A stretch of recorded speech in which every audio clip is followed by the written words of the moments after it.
여러분 안녕하십니까? 이번 시간에는 문재인 정부 난리가 났다. 북괴 김정은 찬양의 대가인 광복회 회장 김원흥의 응당한 응징, 나아가서 문재인 정부에 대한 멱살잡기 운동도 전개해야 된다라는 소식을 전달해 드리도록 하겠습니다. 여러분들께서도 오늘 이 광복회 회장 김원흥이가 광복회 회원으로부터 멱살을 잡힌 그 기막힌 소식, 가슴 뻥 뚫리는 소식을 접했을 겁니다. 저희 탈북민들하고 광복회 회원들하고는 굉장히 가깝습니다. 그 전에 그 이명박 대통령 시절과 박근혜 대통령 시절에 그분들 독립수사 후손분들이 그분들의 선친들께서 또 이 북한에서 어떤 활동을 했는지가 궁금하기 때문에 저희들하고 굉장히 가깝고 또 그분들은 중국의 조선족들하고도 굉장히 가깝습니다. 어찌되었든 그 전에 몇 번 제가 광복회 회원들하고도 식사도 같이 하고 같은 사업도 한 적이 있어서 제가 오늘 그 광복회 회원 분에게 이 문자를 좀 드렸더니 문자가 왔습니다. 그래서 문자가 뭐라고 왔냐면 그동안 쌓여왔던 문재인 정부의 광복회, 그러니까 정치적으로 변화시킨 광복회 회원들의 응징이다. 우리는 사실상 문재인의 멱살을 잡고 싶었다. 또한 김원흥과 같은 더불어민주당 추종하는 세력들이 광복회를 정치적 도구로 만들어버렸다. 기회가 있으면 우리는 문재인의 멱살을 잡을 것이다. 문자가 딱 왔습니다. 그 전에 광복회는 참 멋있었죠.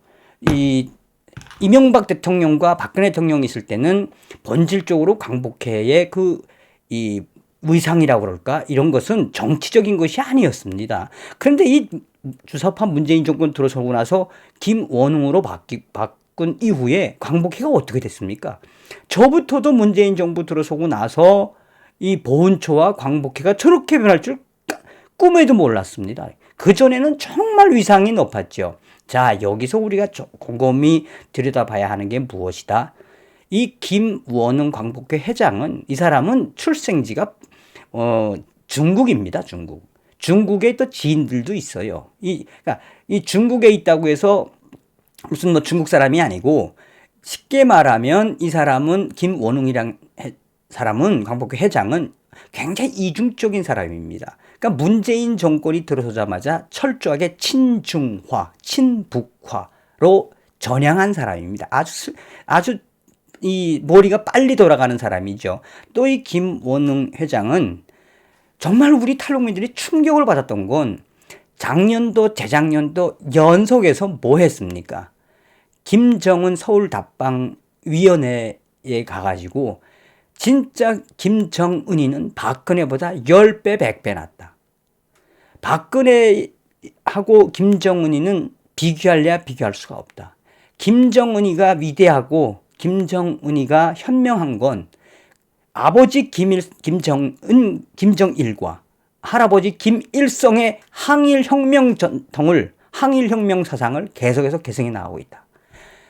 이러한 가정에서 김원흥이가 강조했던 거는, 그렇기 때문에 우리 광복회는 김정은 위원장님의 서울 답방에 찬송하는 것이며, 김정은 위원장님이 서울 답방을 하시면 우리는 모든 편의를 제공할 것이다. 깜짝 놀랐습니다. 그뿐이 아닙니다. 김원흥이는 기회가 있을 때마다 뭐라고 이야기했습니까? 소위 말하는 가장 존경하는 사람이 누굽니까? 김원흥. 남노당 당수였던 박헌영, 남조선 공산당 당수였던 박헌영, 그리고 월북을해서 김일성과 함께 6.25를 일으킨 6.25의 장본인, 동족 상잔의 장본인인 김일성과 박헌영을 가장 존경하는 김원흥 광복회 회장. 나아가서 작년도 여러분 국군의 날에 문재인이가 뭐라고 그랬습니까? 김원봉 선생이 이 국립묘지에 묻히지 못한 게 한스럽다. 또 계속해서 김원봉에 대한 이야기를 누가 했습니까? 광복회장 김원흥이가 하지 않았습니까? 그럼 그 김원봉이면 누굽니까? 김원봉이는 상해 임정에서 이 독립 활동을 한 건 맞지만 후에 김원봉이는 중국 공산당의 군대인 팔로군에 들어갑니다. 팔로군에 들어가서 중국 공산주의자가 되는 거죠. 그리고 이 일본에 항거해서 항일 투사로서 반일한 거는 맞습니다. 그러나 김원봉이는 후에 조선 남로당 소속으로서 활동을 하다가 후에 김일성이한테 넘어가가지고 북한의 전략 사령관이 되죠. 김원봉이는 6.25 때 이 인민군 사령관이 돼가지고 얼마나 많은 국군을 학살을 했습니까? 국군 학살하는데 제일 앞장전 사단의 사단장 그 사령관이었으니 김원봉이가. 그리고 6.25 끝나고 나서 김원봉이는 김일성의 오른팔격인 국가검열위원회 위원장까지 했습니다. 그런 김원봉, 빨갱이 중에 빨갱이요. 김일성의 충성분자 중에 충성분자였던, 물론 남로당 당수인 박헌영과 김원봉은 김일성에 의해 제거가 됐지만, 그러한 자들을 국립묘지에 앉혀야 한다고 했던 김원흥 광복회 회장과 문재인. 여러분, 문재인 정권이 들어서고 나서 북괴 김정은이랑 계속했던 게 뭡니까? 3.1절 공동행사. 또 나아가서는 이 상해 임시정부와 이 8.15 행사를 같이 하자.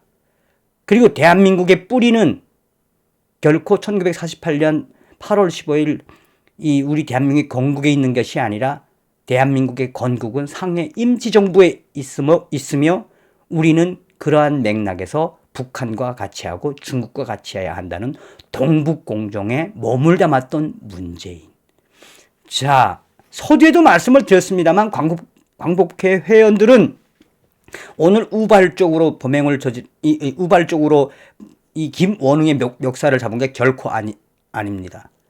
다음번에는 문재인의 멱살을 잡겠다라고 하는 이분들의 본질은 뭡니까? 그동안 광복회가 문재인과 김원흥 같은 빨갱이 세력들한테 대한민국의 자랑스러운 광복회가 좌경화되는 걸 참고 참다가 이번에 응징을 했다라고 이야기하지 않습니까?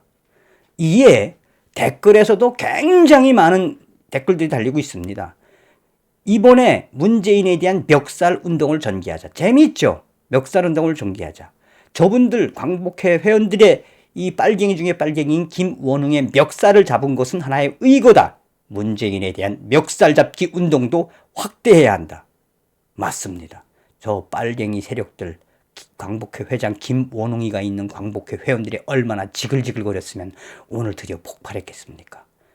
주사파 정권 문재인, 왜 주사파 정권 문재인 정권을 제거해야 하는지, 저 정권을 우리가 왜 반드시 없애버려야 하는지, 그것이 바로 무엇이다. 뼛속까지 사회주의 공산주의 사상을 가지고 있는 문재인 정권과 그 추종 세력들이 대한민국을 아작내고 있다는 겁니다. 다시 한번 용기를 내서 문재인의 꼭두각시인 광복회, 김정은 찬양의 대가인 김원흥의 멱살을 잡고, 아예 멱을 좀 갈라버렸으면 오죽 좋았겠습니까? 멱살을 잡고 이거를 보여주신 광복회 회원분들에게 진심으로 격려를 드립니다. 다음 시간에 뵙겠습니다. 멸공.